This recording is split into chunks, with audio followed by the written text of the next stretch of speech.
하나님께서 오늘 우리에게 주실 말씀은 신약성경 빌립보서 4장 10절부터 23절입니다.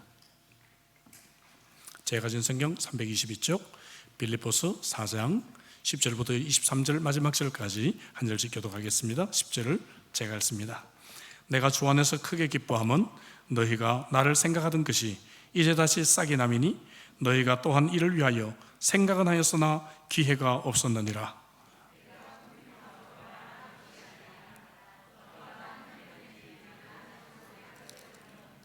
나는 비천에 처할 줄도 알고 풍부에 처할 줄도 알아. 모든 일 곧 배부름과 배고픔과 풍부와 궁핍에도 처할 줄 아는 일체의 비결을 배웠노라.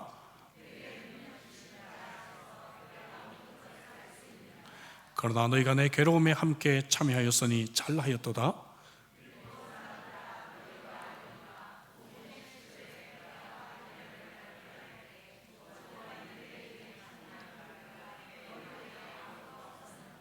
데살로니가에 있을 때에도 너희가 한 번뿐 아니라 두 번이나 나했을 것을 보내었도다.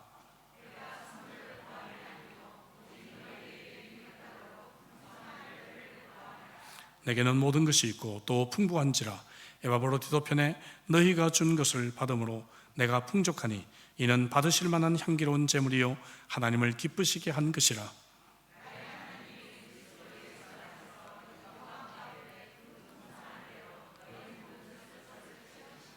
하나님 곧 우리 하나님께 세세무궁하도록 영광을 돌릴지어다. 아멘.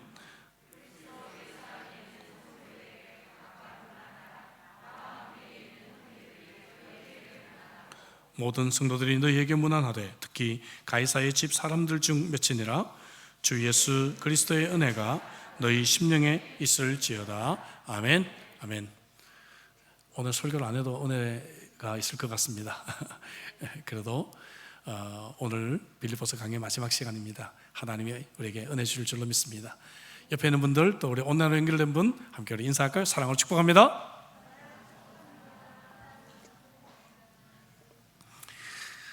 지난 주일 우리는 하나님의 뜻대로 사는 기쁨에 대해서 은혜를 받았습니다. 영적인 가족들에게 관용을 베풀자, 또 염려하지 말고 감사함으로 구체적으로 간구하자, 그리고 하나님의 뜻을 추구하는 삶, 이것이 바로 기쁨이 넘치는 삶이라고 했습니다. 말씀드린 오늘 빌립보서 강의 마지막 시간입니다. 그동안에 이 빌립보서 강의를 오늘까지 마치려고 조금 제가 좀 인텐스하게 설교를 좀 해왔고요. 예화들을 거의 좀 빼고 좀 그렇게 좀 진행을 해왔는데 여러분께서 설교를 한 번씩 두 번씩 또 들으시면 좀 더 깊은 은혜가 있으리라고 생각을 합니다. 기쁨에 대한 마지막 메시지입니다. 오늘 본문의 흐름을 통해서 영원한 기쁨을 소유한 자 몇 가지 좀 생각을 해보려고 합니다. 첫째로 영원한 기쁨을 소유한 자는 자족하는 자입니다. 자족하는 삶을 살 때 우리는 영원한 기쁨을 우리는 갖게 됩니다. 환경에 따라 기쁨이 주어지는 것 아니죠. 환경을 초월하여 항상 자족하는 삶을 사는 사람입니다. 일시적인 혹은 조건적인 기쁨이 아니라 영원한 기쁨을 소유한 자입니다. 11절에 보니까 내가 궁핍함으로 말하는 것이 아니라 어떠한 형편이든지 나는 자족하기를 배웠다라고 말하죠. 어떤 형편이든지 자족하는 것입니다. 자족하는 사람은 마치 아무런 비전이나 야망이 없고 장래 계획이 없는 사람으로 오해하기가 쉽습니다. 여러분, 이 자족을 말하고 있는 바울 사도는 당시 최고의 야망가였고 최고의 비저너리였습니다. 12절에 그는 자족의 삶을 배웠다라고 하면서 좀 더 구체적으로 설명합니다. 비천에 처할 줄도 알고 풍부에 처할 줄도 알아. 모든 일 곧 배부름과 배고픔과 풍부와 궁핍에 처할 줄 아는 일체의 비결을 배웠다라고 말합니다. 그래서 자족하다, 이 컨텐트먼트라고 하는 것은 게으른 삶이 아닙니다. 안주하는 것이 아닙니다. 그냥 내 인생 이렇다라고 체념하고 사는 것도 아닙니다. 자족은 무엇인가? 내가 지금 가진 것을 감사하며 즐기며 사는 것입니다. 아멘이십니까? 반대가 있어요. 반대는 뭔가 하면은 무엇인가 나를 행복하게 해줄 것을 기다리는 것입니다. 이것은 탐욕이라고 우리가 정의를 합니다. 지금 가진 것이 있는데도 불구하고 무엇인가 더 있어야 내가 행복하다고 생각해서 그것을 기다리는 삶, 이것은 탐욕의 삶입니다.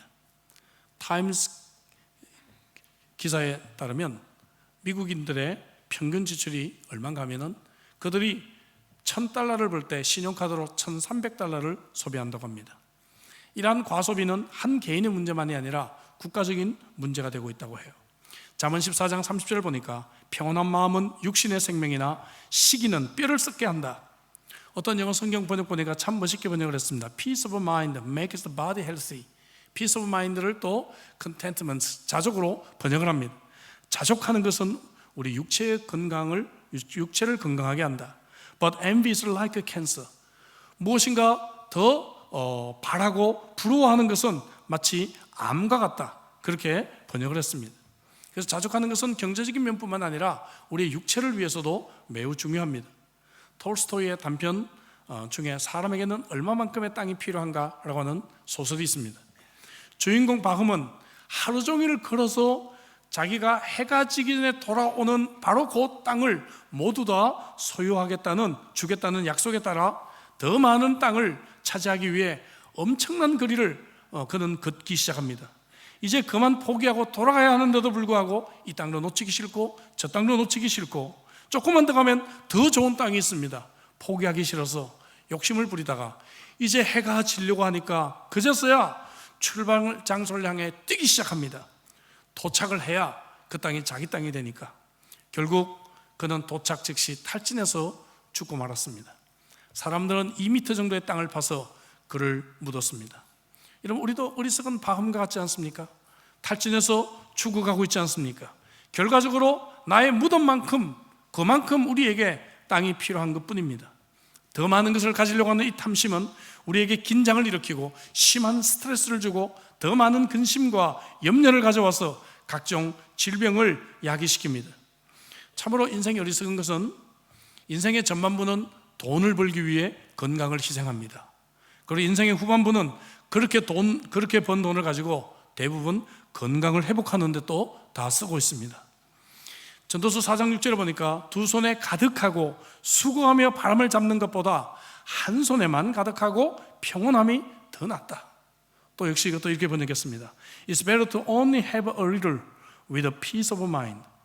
그냥 조금만 가져도 peace of mind 또 나왔죠. 이렇게 자족하고 평안한 그러한 인생이 than to be busy all the time with both hands trying to catch the wind. 바람을 잡으려고 양손으로 막 바쁘게 사는 삶보다는 이것이 훨씬 더 낫다는 것이죠.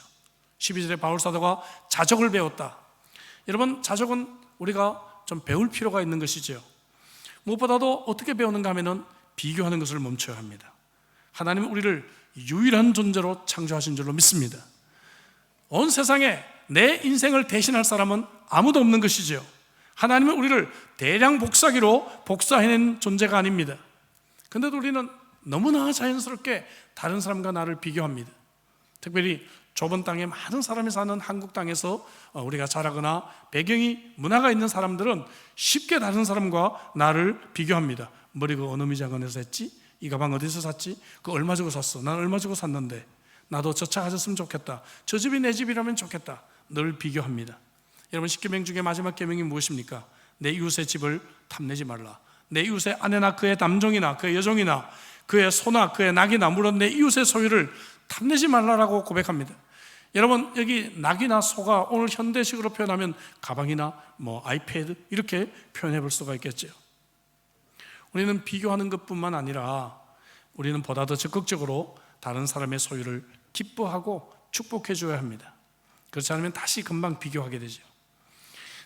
언젠가 한번 설교 시간에 말씀드린 적이 있지만 자기와 자기 자녀를 비교하면서 열등감에 빠지는 부모는 없습니다. 자녀가 나보다 더 좋은 대학에 들어갔다고 시기합니까? 자녀가 나보다 연봉이 더 많다고 질투합니까? 열등감에 빠집니까? 그렇지 않아요. 감사하고 축복해 줍니다. 왜냐하면 그것이 진정한 사랑이기 때문에. 그래서 여러분들이 정말 여러분들의 친구를 사랑하고 교우를 사랑하는지 시험해 볼 수 있는 한 가지는 그들이 나보다 더 좋은 것을 가지고 내가 실패한 것을 성공했을 때 정말 기뻐하고 축복해 줄 수 있는가 하는 것이죠. 나는 못하지만 좋은 차를 구입하면 내가 덩달아 기뻐요. 그렇죠? 집사님, 내 자녀는 대학에 실패했지만 집사님 자녀라도 대학에 참 입학해서 우리 자녀 목까지 해주니까 얼마나 기쁜지 알 수가 없어요. 그리고 내가 뭔가를 가졌다면 다른 사람하고 함께 공유하는 것을 우리는 배워야 합니다. 요즘 공유가 인기죠. 그래서 차도 공유하고 뭐 집도 공유하고 그래서 뭐 에어비앤비도 나오고요. 이런 것들이 막 나왔는데 이게 사실 성경적이에요. 그죠? 예. 보다 성경적이 되려면 돈 받지 않고 공유를 해야 되는 것이지요. 사업이 아니라 빌려주는 것. 왜냐하면 하나님이 잠시 나에게 어차피 맡겨주신 것이니까 이것을 필요한 형제자매들과 함께 사용하는 것은 매우 성경적입니다. 저는 다른 나라를 여행할 때 가끔 선교관을 이용하는데요. 예. 뭐 큰 대형교회 몇 교회를 빼놓고는 누군가가 헌신해서 그 아파트를 선교관으로 내놓은 겁니다. 그러면 저는 그 주인의 얼굴을 본 적도 없지만 이 헌신한 사람을 위해서 저는 늘 축복으로 기도합니다. 저만 하겠어요? 그곳을 다녀가는 많은 주의 종들이 얼마나 여러분 축복 기도하지 않겠어요? 그래서 저는 그렇게 생각해요. 이분은 헌신한 것 몇 배, 몇십 배의 축복을 하나님이 주셨을 것이다. 여러분 아멘이시죠? 예. 여러분 함께 즐기고 함께 감사하고 함께 빌리고 빌려주고 이런 공동체의 사랑이 회복되기를 축복합니다. 이런 자족의 삶을 배울 때야 비로소 13절이 우리에게 능력이 되고 은혜가 되는 것입니다. 13절 읽어볼까요? 다 같이 큰 소리로 내게 능력 주시는 자 안에서 내가 모든 것을 할 수 있느니라. 역시 성경 함께 읽는 것 중에서 가장 큰 목소리를 읽으셨어요. 예, 좋아하는 말씀이죠. 근데 이 말씀만 가지고 막 아무 데나 갖다 붙이는 말씀이 아닙니다. 이 말씀은 앞에 있는 10절부터 12절이 이해가 되고 이것이 내가 정말 믿어져야 13절이 우리들에게 능력이 있는 말씀이에요. 내게 능력 주신 자 안에서 내가 모든 것을 할 수 있다. 저와 여러분들이 자족하는 인생 살 수 있기를 주의 이름으로 축복합니다. 이런 자가 영원한 기쁨을 소유한 자입니다. 두 번째로 이 영원한 기쁨은 베푸는 삶을 사는 사람들이 경험해요. 오늘 보면 10절부터 또 14절, 16절을 보면 바울 사도가 이 빌립보 교회가 자기 사역에 헌금을 보내고 베푼 것을 감사하는 말이 기록되어 있습니다. 특별히 바울이 이런 말을 해요. 나를 기억한 교회는 너희밖에 없었다. 와, 바울이 개척한 교회가 얼마나 많아요?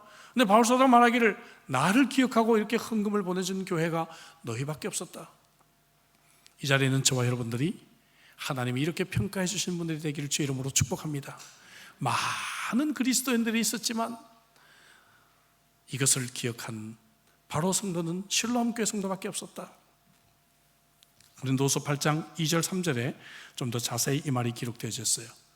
빌립보 교회, 마게도니아에 있는 이 빌립보 교회가 환난의 많은 시련 가운데서 그들의 넘치는 기쁨과 극심한 가난이 그들의 풍성한 연보를 넘치도록 했다.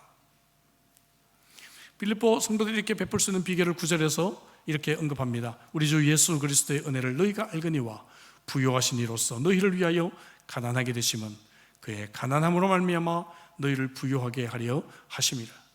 우리에게 모든 것을 베푸신 예수님의 은혜를 알았기 때문에 빌립보 성도들이 이렇게 베푸는 삶을 살았다 하는 것입니다. 그렇다고 한다면 저와 여러분들은 마찬가지죠. 예수님의 은혜를 우리는 경험한 자들입니다. 하나님은 우리를 사랑해서 독생자를 주셨다라고 말씀합니다. 하나님은 베푸시고 주시고 베푸시고 주신 하나님이십니다. 오늘도 공기를 주셨습니다. 물을 주셨습니다. 태양을 주셨습니다. 사랑하는 또 우리 성도들을 주셨습니다. 예배드릴 수 있는 아름다운 예배당을 주셨습니다. 물을 주셨다고 하니까 두 가지 종류의 인생이 있어요. 항상 받기만 하는 인생 혹은 주는 인생이 있습니다. 여러분들은 어떤 인생입니까? 바울은 빌립보서에서 베푸는 삶을 살았던 빌립보 성도들에게 감사를 표현하고 있죠. 베푸는 자는 늘 감사 인사를 받습니다. 감사 인사를 받으면 어때요? 기쁘죠? 즐겁습니다. 여러분들이 가장 감사를 표현할 사람들은 누굽니까? 오늘 여러분 숙제로 한번 집에서 한번 이름을 한번 기록해 보세요. 내가 감사를 표현해야 할 사람이 누군가? 오늘 우리 아내가 4개월 만에 교회를 왔는데 아내가 여러분들이 말한 대로 하나님께 제일 감사하고 또 이렇게 우리를 위해 기도해 주신 우리 성도들을 또 많이 후원해 주신 사랑하는 우리 실로암교회 성도들이 가장 감사할 수밖에 없겠죠. 가장 기도 많이 하고 가장 많이 사랑한 분들이 오늘 아마 제 아내의 예배 출석을 더 기뻐하고 가장 기뻐하는 것은 당연할 것입니다. 이런 말이 있습니다. 사랑 없이 주는 것은 가능하지만 주는 것 없이 사랑은 불가능하다. 여러분 이해가 되십니까? 사랑하지 않고도 우리는 줄 수 있어요. 그러나 주는 것 없이 사랑은 불가능하다. 그런 말이 있습니다. 베푸는 인생 사시기를 바랍니다. 베푸는 삶은 우선순위를 우리에게 보여줍니다. 저는 여러분들이 돈을 지출하는 명세서와 여러분들의 시간을 보내는 스케줄을 보여주시면 저는 여러분이 어떤 사람인지를 말해줄 수가 있습니다. 왜냐하면 우리의 돈과 우리의 시간을 보내는 것이 우리의 가치관이고 우선순위이기 때문에 그래요. 본문 17절 18절에 내가 선물을 구함이 아니요 오직 너희에게 유익하도록 풍성한 열매를 구함이라. 바울 사도가 지금 내가 필요해서 이렇게 너희들이 헌금한 것 기뻐하는 것이 아니고 바로 너희들에게 정말로 많은 보상이 주어질 것이다 그 말이죠. 내게는 모든 것이 있고 또 풍부한지라 에바브로디도 편에 너희가 준 것을 받음으로 내가 풍족하니 이는 받으실 만한 향기로운 제물이요 하나님을 기쁘시게 하는 것이라 했어요. 하나님께 기쁘게 드리는 예물이 되었고 그리고 하나님을 기쁘시게 하는 것이 되었다는 것입니다. 17절 영어 번역도 흥미롭습니다. Though I appreciate your gift. 여러분들의 이 선물을 내가 참 감사하지만 What makes me happiest? 나를 정말 가장 행복하게 하는 것은 뭔가 하면은 It's the well-earned reward you will receive because of your generosity. 여러분들의 그 관대함 때문에 여러분들이 보상으로 받게 될 것, 그 상급을 생각할 때 저는 가장 기쁩니다. 그 말이죠. 저는 이 말씀을 좀 이해해요. 사랑하는 성도들이 어려운 가운데 헌금하고 어려운 시간 가운데 교회 와서 청소하고 이렇게 헌신하는 모습을 볼 때 와, 하나님이 정말 사랑하는 저 성도를 축복하시겠다. 그런 마음이 제 마음속에 있거든요. 여러분 이것 때문에 바울 사도는 가장 기쁘다라고 말했습니다. 우선순위가 바르게 되어 있는 사람이기 때문에 그렇죠. 1970년대 오래된 이야기입니다. 산드라 웨스트라고 하는 석유재벌 미망인이 죽으면서 자기가 아끼던 캐딜락 승용차를 함께 묻어달라고 유언을 해서 정말 함께 매장을 한 적이 있습니다. 이 사람에게는 캐딜락이 우선순위고 하나님이겠죠. 저와 여러분들은 죽을 때까지 무엇을 붙잡게 될 것 같습니까? 예수님께서는 그래서 마태복음 6장 19절 이하에서 너희를 위하여 보물을 땅에 쌓아두지 말라. 거기는 좀과 동록이 해하며 도둑이 구멍을 뚫고 도둑질하느니라. 오직 너희를 위하여 보물을 하늘에 쌓아두라. 저기는 좀이나 동록이 해하지 못하며 도둑이 구멍을 뚫지도 못하고 도둑질도 못하느니라. 내 보물이 있는 곳에 내 마음도 있느니라 했습니다. 우리의 보물이 있는 곳, 우리의 돈이 있는 곳에 우리의 마음이 갑니다. 현대자동차에 아무런 관심이 없다가 그 회사에 관심이 없다가 주식 조금 사봐요. 그 다음부터 이 회사에 대한 뉴스 나올 때마다 보게 됩니다. 저기 멀리 있는 캔버라 어느 지역 이름도 모르다가 그곳에 아파트 한 채 사봐서요. 계속해서 그곳에 기차가 이제 곧 다닐 것 같다. 우리는 민감하게 됩니다. 여러분 우리의 마음을 그렇다고 한다면 하늘에 두어야죠. 여러분 이 땅이 아니라 하늘의 보물을 쌓아야죠. 이 땅은 우리가 80여 년, 길어야 100년 우리가 머물 뿐이지만 하늘은 수억 년 우리가 영원히 거할 곳이기 때문에 그곳에 투자를 해야 합니다. 우리는 매우 제한된 시간과 돈을 가지고 있어요. 그래서 우리가 이것을 베풀 때 우리의 믿음이 자라요. 왜? 이것을 베풀고 나면 필요하잖아요. 내가 그럼 하나님 의지하게 되지요. 하나님 신뢰하게 되지요. 하나님이 뭔가를 주셔야 되지 않겠습니까? 그래서 우리의 믿음이 자랍니다. 저희 교회 건축 프로젝트가 10년이 조금 더 걸렸습니다. 지난 10여 년 동안 저와 제 아내는 좀 결심을 하고 교회에서 받는 생활비 중에 주택비라든지 차량 보조 이런 수당을 빼고는 현금으로 받는 생활비 거의 전액을 헌금으로 드려왔습니다. 건축 헌금으로 드렸습니다. 풀타임 교육자들이 많았을 때는 일반 헌금으로 드리고 선교 헌금이 필요할 때는 선교 헌금으로 드리고 구제가 필요할 때는 구제 헌금으로 드리고 또 드렸습니다. 그러면 하나님 의지해야 됩니다. 하나님이 주시기를 기다려야 됩니다. 그런데요 하나님의 기적과 같은 공급을 날마다 경험하며 살았습니다. 제가 그동안에 어렵게 살았습니까? 누구보다도 풍족하게 살았습니다. 누리고 살았습니다. 기쁨으로 살았습니다. 건축헌금 한번 옛날에 했으니까 끝 그렇게 생각하십니까? 그럼 자녀에게 한번 도와줬다고 끝 그렇게 생각합니까? 여러분 자녀가 결혼할 때 도와주죠. 아기 태어나면 손주 봐주죠. 나중에 학교 가면 학교 픽업하죠. 여러분 자녀들 보는 것도 끝이 없죠. 우리의 마음과 우리의 사랑이 있는 곳입니다. 저희 가정은 해마다 건축원금을 작정했어요. 교회가 하든 안 하든 작정하고 또 했습니다. 목사 가정이기 때문이 아니에요. 우리 인생에서 가장 우선순위를 알기 때문입니다. 근데 저는 목회를 하면서 예를 들면 성탄절에 성탄 감사헌금도 하지 못하는 교우들을 보며 참 안타까움이 있습니다. 자신의 한갑이나 칠순이나 팔순잔치는 엄청난 돈을 들여서 합니다. 자녀들 돌잔치요 거창하게 합니다. 그런데 정말 우리 인생에 예수 그리스도가 가장 중요한 분이라고 한다면 어떻게 예수 그리스도의 생일에는 무관심할 수 있단 말입니까? 휴가 떠나서 예배도 드리지 않고 그렇게 할 수 있단 말입니까? 오늘날 이 시대를 지배하고 있는 이 물질주의, 이 물질주의를 우리는 치료받아야 합니다. 그런데 그 치료법은 뭔가?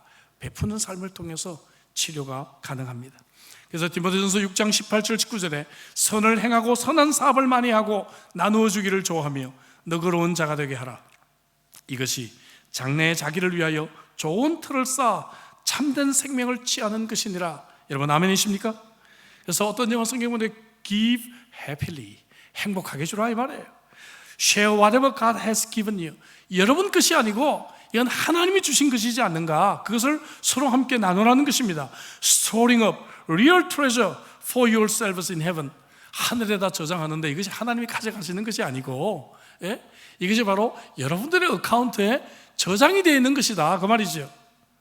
It is the only safe investment for eternity. 이것이야말로 유일하게 여러분 안전한 그러한 투자가 될 것입니다. 베푸는 삶에는 위대한 약속이 여러분 보장되어져 있죠. 19절을 보니까 나의 하나님이 그리스도 예수 안에서 영광 가운데 그 풍성한 대로 너희 모든 쓸 것을 채우신다. 멋진 구절이죠. You can be sure. 여러분 희망사항이 아닙니다. 확실하게 믿습니다.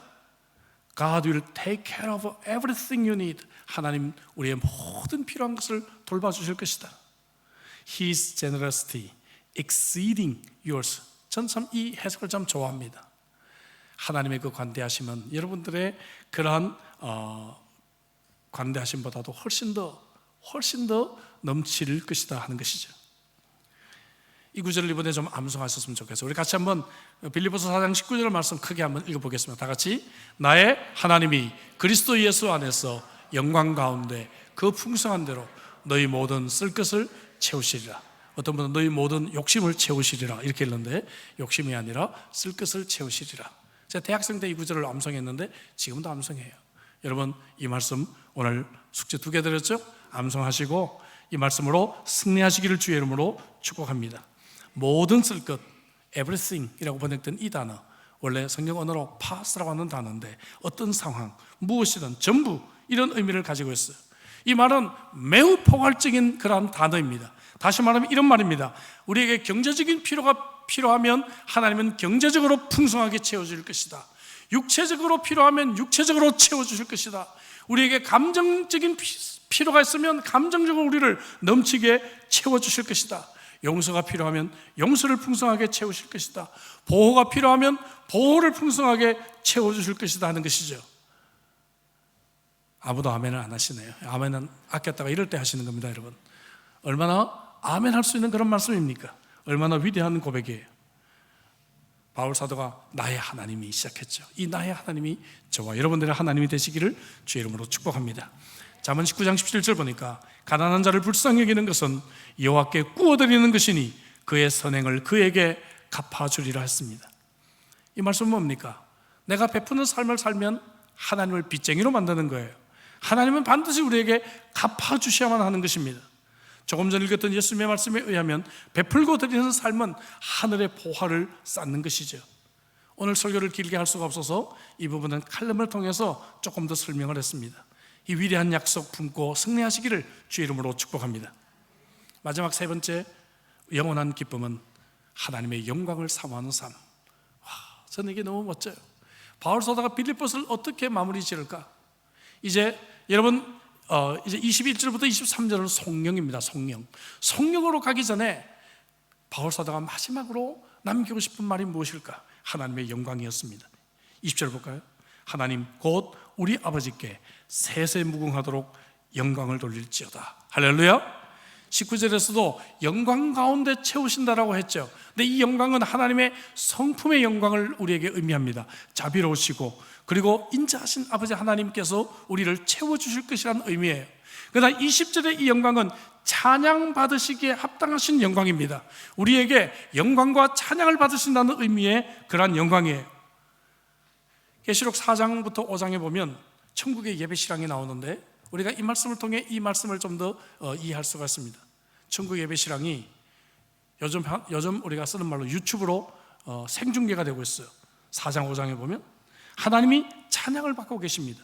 8절에 보니까 밤낮 쉬지 않고 이르기를 거룩하다 거룩하다 거룩하다 주 하나님 곧 전능하신 이여 전에도 계셨고 이제도 계시고 장차 오실리다, 이렇게 찬양을 드리고 있습니다. 저와 여러분들의 입술에 이러한 찬양이 흘러넘치는 삶이 되시기를 주의 이름으로 축복합니다. 11절 하나님의 왕권이 찬양되어 우리 주 하나님이여 영광과 존귀와 권능을 받으시는 것이 합당하오니, 저와 여러분들의 입술에서도 하나님의 영광을 찬양할 때 우리의 이 기쁨은 영원한 기쁨이 될 것입니다. 5장 13절에 그리스도가 마지막 날에 관한 이 예언의 두루마리를 펼치자 모든 피조물들이 찬양합니다. 또 내가 또 들으니 하늘 위와 땅 위에와 땅 아래와 바다 위에와 또 그 가운데 모든 피조물이 이르되 보좌에 앉으신 이와 어린 양에게 찬송과 존귀와 영광을 권능을 세세토록 돌릴지어다. 여러분들 입술에 이런 하나님에 대한 영광의 찬양이 흘러나오고 있으십니까? 오늘 아침에 일어날 때, 내가 하루를 마감할 때 하나님의 영광을 향해 우리가 멋진 찬양으로 올려드리는 이러한 삶 가운데 영원한 기쁨이 우리에게 넘치게 흘러갈 것입니다. 2016년 10월 대만에서 있었던 금종상 시상식에서 이천주라고 하는 배우가 수상소감으로 주기도문을 크게 외치는 영상, 아마 여러분들이 보신 분들이 계실 것입니다. 짧은 영상 잠깐 시청하겠습니다.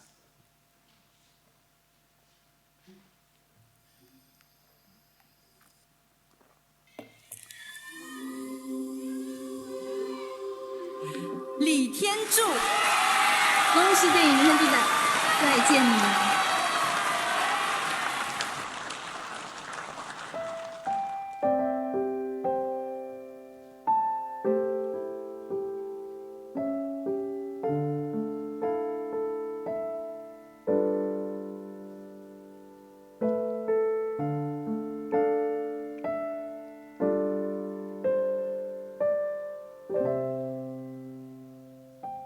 你们都很棒，只是上帝拣选了我。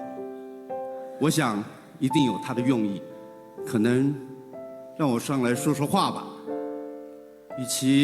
我想了一下，与其跟大伙儿一样，那么千篇一律的谢谢这个谢谢那个，感谢是不用说的，每一个人我们都值得感谢。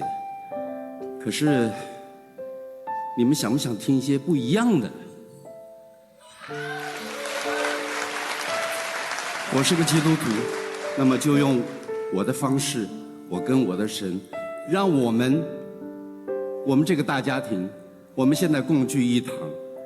可是要知道，还有很多的大家庭在外面水深火热。让我用我的圣经里面的主祷文来为这片土地上面的人来祷告，好吗？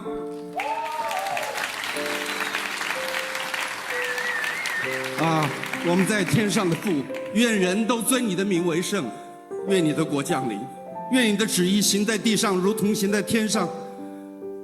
我们日用的饮食，今日赐给我们，免我们的债，如同我们免了人的债，不叫我们遇见试探，救我们脱离凶恶。因为国度、权柄、荣耀，全是你的，直到永远。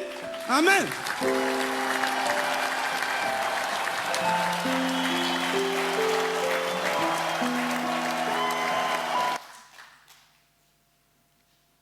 네, 됐습니다. 예, 하나님의 영광을 시상식 자리에서도 이렇게 외치는 것을 보게 되죠. 하나님의 영광을 사모하는 자의 모습입니다. 저와 여러분들도 삶의 순간순간마다 어떤 상황에 있었는지 하나님의 영광을 찬양하시길 바랍니다. 이러한 삶 가운데 정말 영원한 기쁨이 있을 것입니다. 바울 사도가 서신을 마무리하면서 몇 가지 안부를 전하고 난 뒤에 23절에 마지막으로 그는 중요한 단어를 고백합니다. 은혜죠. 그에게는 은혜보다도 더 중요한 단어는 없다고 생각했을 것입니다. 23절 마지막 절입니다. 주 예수 그리스도의 은혜가 너희 심령에 있을지어다. 기독교 신앙 자체가 은혜로 시작해서 은혜로 마쳐집니다. 아무 자격 없는 저와 여러분들을 구원해 주시고 우리에게 하나님의 말씀을 주시고 성령을 주신 것 은혜가 아닙니까?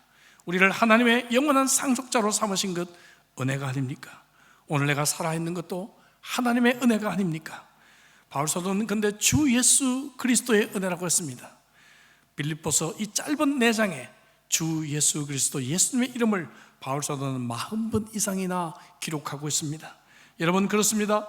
예수님만이 우리 인생의 소망인 줄로 믿습니다. 주 예수 그리스도의 은혜로 저도 빌립보서를 마치고 싶습니다. 주 예수 그리스도의 은혜가 저와 여러분들에게 넘칠 수 있기를 주의 이름으로 축복합니다. 금년 첫 성찬입니다. 한 해 사역을 준비하고 한 해 인생을 우리가 본격적으로 시작하면서 하나님의 은혜를 우리가 기억하고 하나님의 은혜로 살겠다는 결심입니다. 오늘 이 성찬 가운데서도 주 예수 그리스도의 은혜가 여러분들에게 임하기를 주의 이름으로 축복합니다. 기도하겠습니다. 하나님 그렇습니다.